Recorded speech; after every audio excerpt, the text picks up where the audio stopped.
আমার নিজস্ব গাধা আছে, 2 বছর ধরে যার পিঠে চড়ে আমি বেড়াচ্ছি। আমি ওকে আসতে বলি, পরীক্ষা দিলে ওই দিবে। মা, আমার ছাতাটা কোথায়? কালকে যে ব্যাগটা নিয়ে গিয়েছিল ওটাতেই তো থাকার কথা। এই নাস্তা করে যাবি না?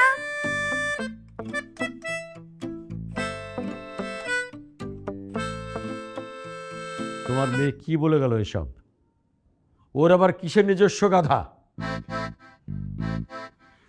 বাবা মার মুখের সামনে এভাবে নিজের প্রেমের কথা কেউ বলে? তোমার মেয়ে 2 বছর ধরে কোন ছেলের সাথে প্রেম করছে সেটা নিয়ে তোমার মাথা ব্যথা নেই? যেটা ধরার সেটা ধরো না, যেটার দরকার নেই সেটা নিয়ে পড়ে থাকো। গাধা, এ বাড়ির সবাই গাধা। এ বাড়ির সবাই গাধা না, শুধু তুমি গাধা, বুড়ো গাধা।